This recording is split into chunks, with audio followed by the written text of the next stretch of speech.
Здравствуйте, самые лучшие зрители! Меня зовут Полина. «Ни дня без строчки», — сказала швея-мотористка и поставила ногу на педаль швейной машинки. А мне попалось на глаза стихотворение Зинаиды Маркиной. «Я лоскутное шью одеяло из озер, рек, травинок и тучек. Шью такое, каких не бывало, чтобы мир стал нарядней и лучше. За стежком шью стежок кропотливо. Солнце, верный помощник мой, светит. Я стараюсь, чтоб было не криво, и не смог разорвать его ветер. У природы расцветки, что надо, много зелени и голубого. Есть вкрапленье цветущего сада и чего-то давно дорогого. Я лоскутное шью одеяло. Подмигнули мне с ткани цветочки. Я в единое ловко спаяла слишком разные эти кусочки. А теперь поподробнее про нашу сегодняшнюю работу. Приготовим полоски ткани с шириной 10 сантиметров. Возьмем 3 цвета. Фиолетовый, бирюзовый, оранжевый. Нам нужны ткани разной насыщенности. Очень темные, средние и светлые. Немного их рассортируем.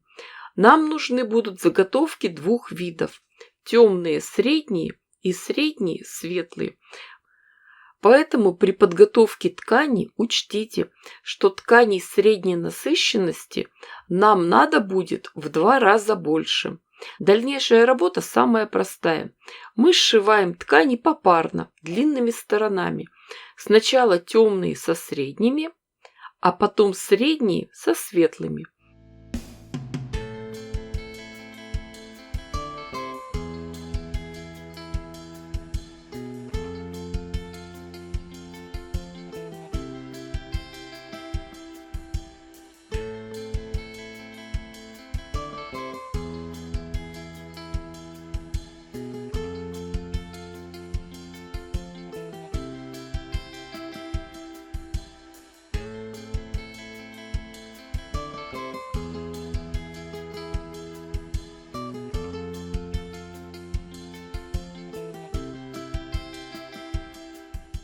На следующем этапе заготовки разворачиваем и тщательно проутюживаем. Дальше берем линейку и режем эту широкую полосу на детали 10 см шириной. Получилось интересные заготовки, составленные из 2 квадратов. Теперь очень ответственный этап. Надо сложить из них узор. Вот схема, по которой мы будем действовать. Конечно, эффектно будет смотреться этот узор и из 3 оттенков одного цвета. Но у нас ведь есть фантазия, и она не дает нам спокойно жить. Поэтому творим и вытворяем. Деталей у нас много, поэтому мы сошьем блоки с примерно одинаковым расположением цветов. Чтобы не запутаться, можно все детали разложить стопочками, а потом поочередно брать их и сшивать. Шьем все детали гирляндой, одну за другой. Нитки не обрываем, никаких промежутков между деталями не делаем. Строчку ставим крепкой, мелкой. Закрепки обязательны. Отшитую гирлянду разбираем на заготовки по 4 детали. Расправляем швы и проутюживаем. А уже затем делаем окончательные соединения, прошиваем по горизонтали.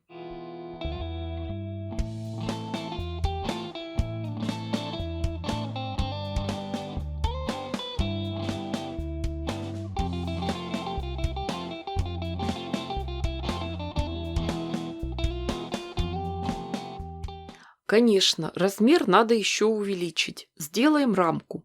Сначала обошьем со всех сторон полосками темной ткани шириной 7 сантиметров.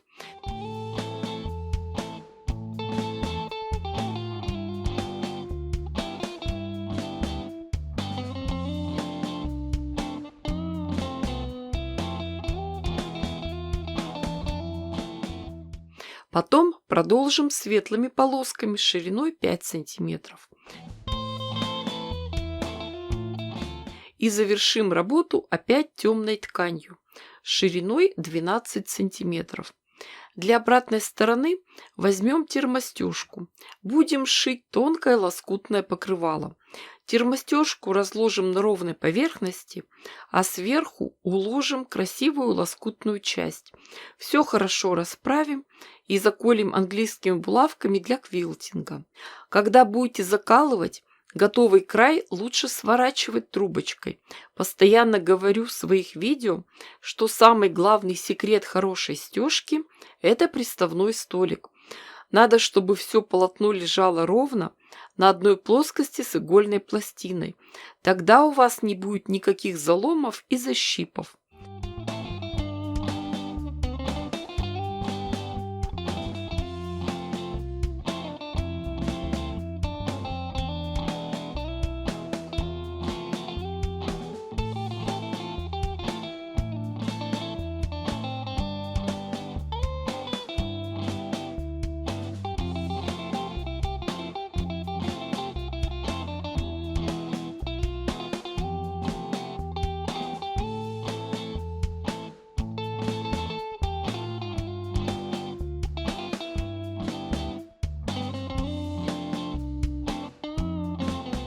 Стежку будем делать самую простую, в шов прямыми линиями. Начинаем с одного края, доходим до конца полотна.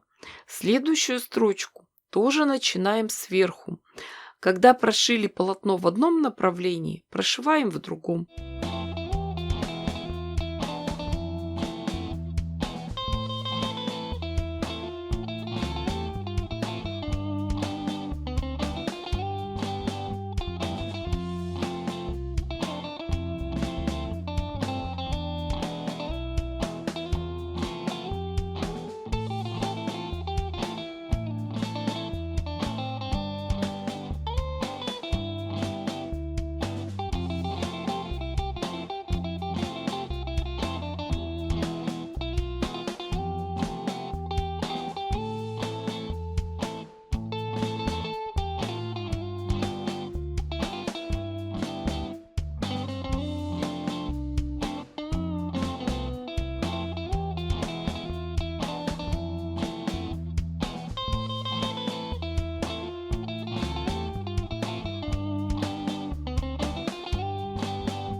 Дальше нам надо подровнять края и отрезать лишнюю ткань. И последний шаг – окантовка. Возьмем прямую полоску ткани шириной 4 см. Сначала пришьем ее к лицевой стороне, а потом к изнаночной.